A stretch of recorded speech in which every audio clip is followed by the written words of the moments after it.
This supercomputer will perform 1,000,000,000 operations per second.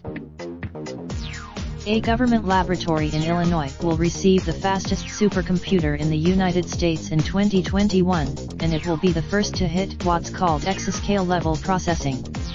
The mammoth machine. So what's the point of a supercomputer? Experiments like, then there's energy research. Researchers could use Aurora to test the design of a wind turbine blade. Instead of building, think about powerful supercomputers as a way to virtually put the world in a digital bottle. Hey race, what else? Number 1. In 2021, when Aurora comes online, expect it to be the top machine domestically. It's targeted to a quintillion operations per second. Aurora will be able to carry out a quintillion operations each second to a billion. Written out, that quintillion operations per second capability is what makes Aurora an exaflop machine, and that means it will be able to do 1,000,000,000 hard math problems every second.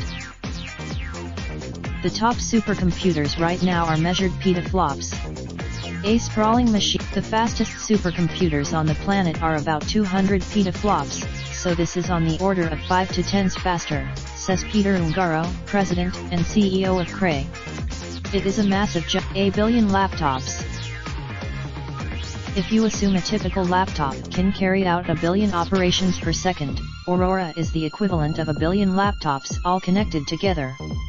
That's a phenomenal. For another point of reference, the Xbox One X is currently the fastest gaming console on the market. It checks in around more than 200 cabinets. Supercomputers aren't one massive, singular machine sitting in the middle of an empty room. Instead, each cabinet will get hot, but Cray says that thanks to liquid cooling, they could keep each cabinet chilly enough to run with a 1/4 megawatt of power. 200 gigabits. Since the computing nodes within each cabinet and the cabinets themselves need to be connected to each other, switches and copper and fiber optic cabling will network it all. Each cabinet has, and each node is connected by just 3 hops or less from switch to switch, says Scott, of Cray. Ultimately, all this talk about teraflops, petaflops, and exaflops are benchmarks that computer scientists use to describe a machine's capabilities. These are just arbitrary. Raindrop, drop top, top smoking, no cooking the hot pot. Fucking on your bitch, yeah, that. Looking up, open the